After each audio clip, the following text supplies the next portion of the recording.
What up, everyone? This is Mr. Lord Dark Professor Dark Joker with this week's video. And this week will be an edition of Fiction Fight Night. And the two combatants this week will be Spider-Man from Marvel Comics and Danny Phantom, the famous Nickelodeon superhero. So I'm gonna go over, their powers, basically like who I think will win a fight. And the reason I chose these two is, well, they have a very similar like story. Like, Danny Phantom was heavily inspired by Spider-Man comics. I mean, it was inspired by a lot of Silver Age and Bronze Age comics in general, but Spider-Man was the main one. So that's why I decided to have these two fight each other. So yeah, I'm gonna go over all that.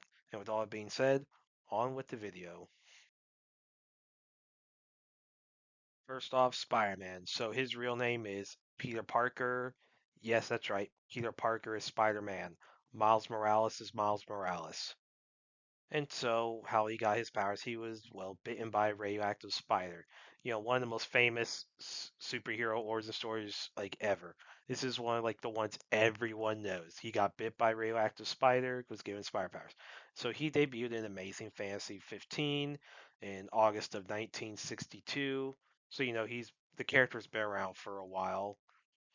Silver Age character, like, basically, like, he's on the Mount Rushmore of superheroes. Like if you were making objective like Mount Rushmore of superheroes just based on impact on the industry, Spider-Man is like the only non-Golden Age character you could objectively put on that Mount Rushmore.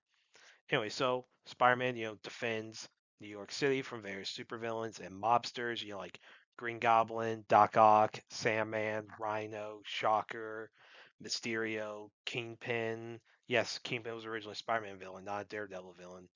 Um, you know, Beetle, uh, like a Silvermane, Hammerhead, a lot of villains. Like he has the best rogues gallery in Marvel Comics. It's not even close. And so he's a member of the Avengers. I mean, he's done some other like I think he's been a member of like Fantastic Four, X-Men. There was that Web Warriors thing from the Spider-Verse comic. Yeah, let's not discuss anything post Siege.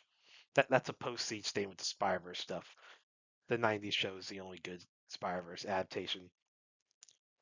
Anyway, but Avengers is like the main team he's been a part of. Like, you know, that's the main thing. Of course, you have Future Foundation, Heroes for Hire, and all that. But yeah, but he's usually like known for being by himself. He's kind of like a loner, even though he has like the most love interest that people actually can name of. I mean, with like Mary Jane Watson, Gwen Stacy, Betty Brant, Liz Allen, Black Cat.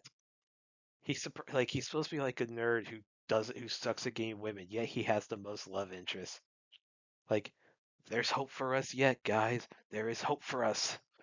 There is hope for us nerds out there. Yeah, but so Spider-Man, he's one of the smartest students in Midtown High School and Empire State University.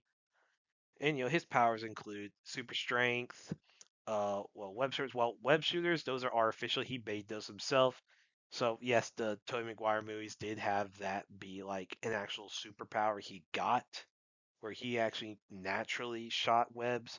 But basically in the comics and most adaptations, though he makes his web shooters to like sell the fact that he's has spire powers.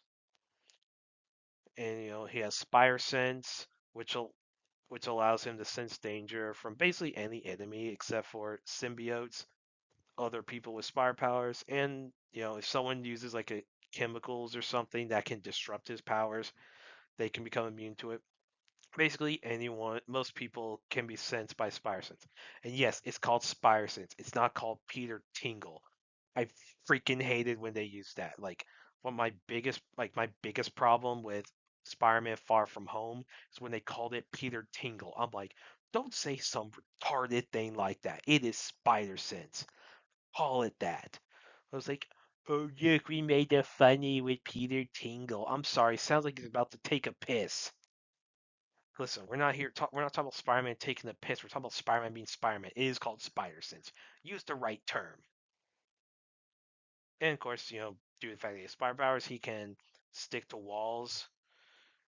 So since spiders can crawl across walls and all that.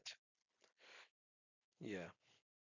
And of course, there's the issue that like at some point, he had the man spider thing, where his spider powers got bad to where he started turning into a monster. Of course, that was dealt with. But but yeah, so and of course, he had the Venom symbiote at some point, which is why Venom has powers very similar to Spider-Man. And it's also like Carnage and Toxin have powers similar to Spider-Man because Carnage was Venom's offspring and Toxin was Carnage's offspring. And so yeah, then that's why those two characters aren't able to be sensed by Spider-Man as well because of that. And also symbiote due to the fact that he used Venom is why symbiotes can't be detected by Spider Sense.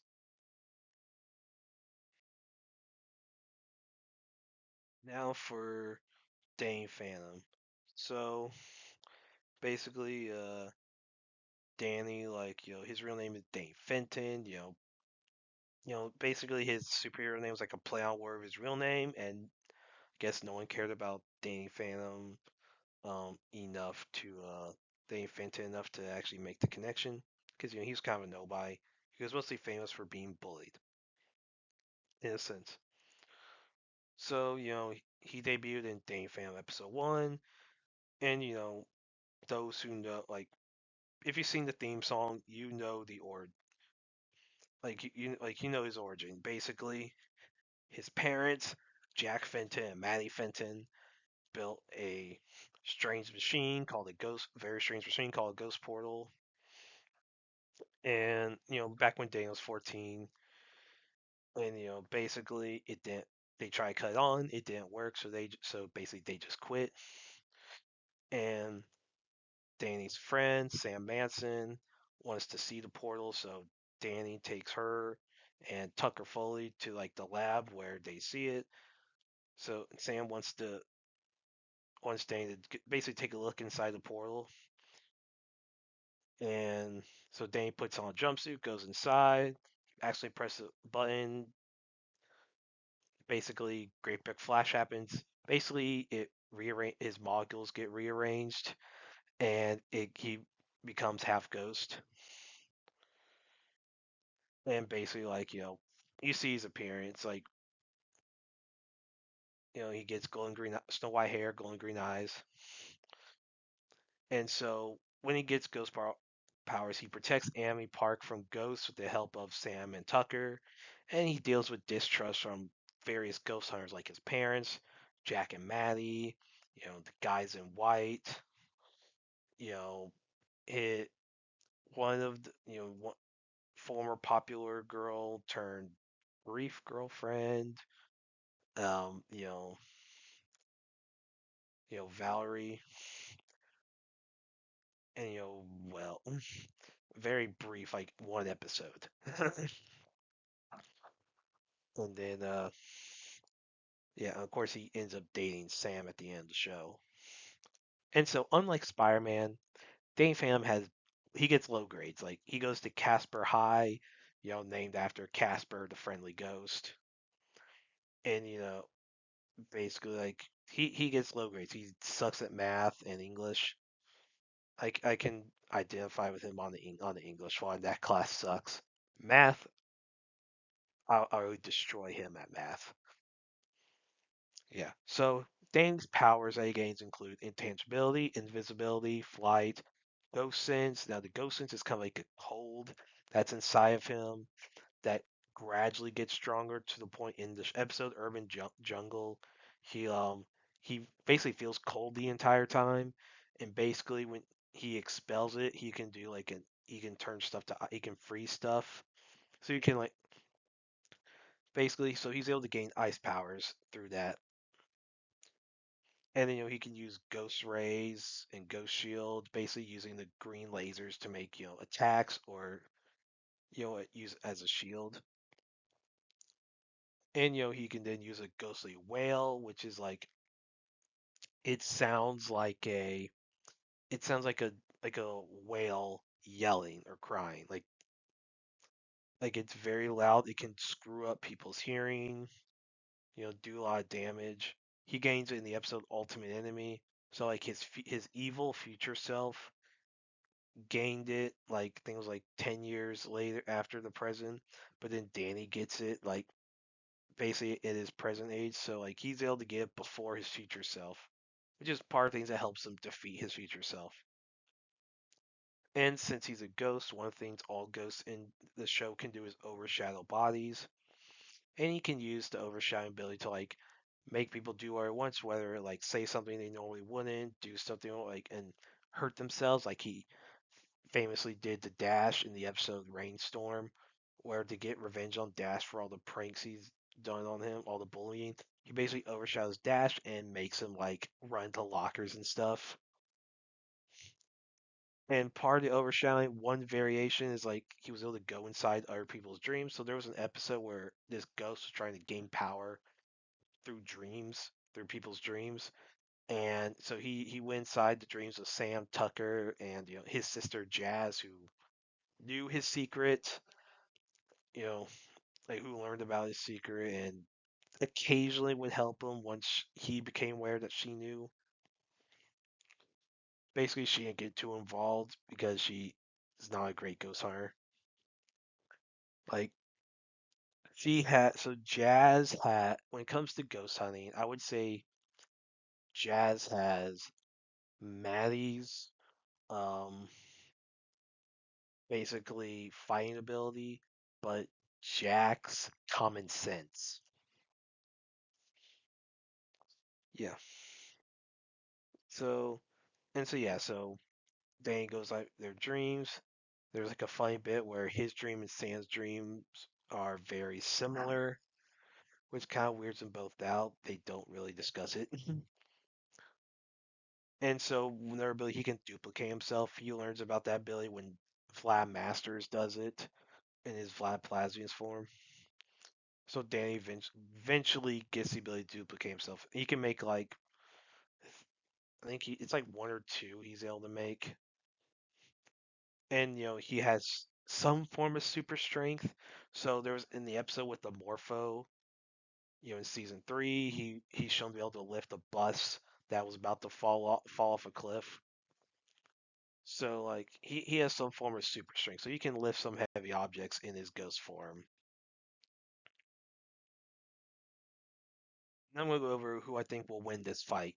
So Danny's ghost sense only works on ghosts, so Danny cannot sense Spider-Man.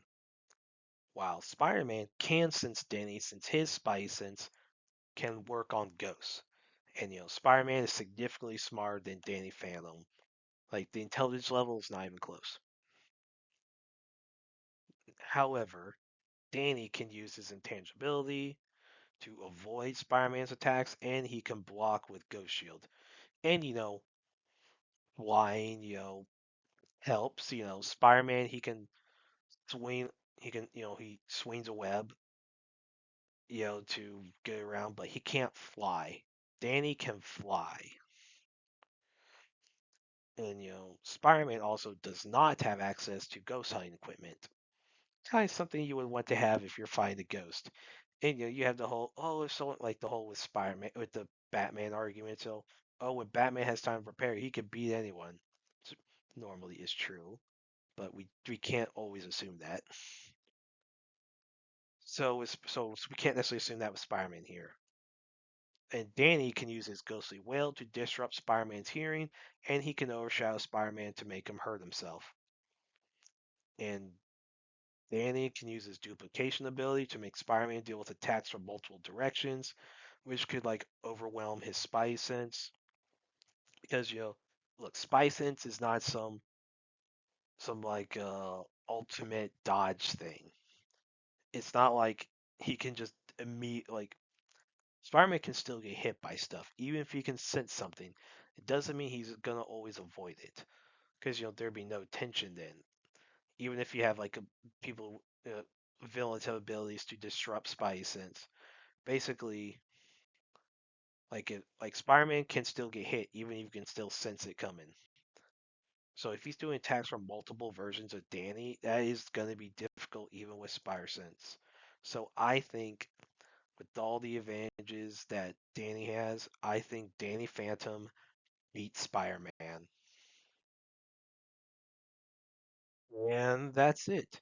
Did y'all like this video? Do you agree that Danny Phantom would beat Spider-Man fight? Do you think Spider-Man would win? Do you have other ideas of some other fights to do or other videos to do? Did like this video, dislike this video? You can put all that stuff in the comments. Like, share, subscribe, all that stuff. And look forward to the next video.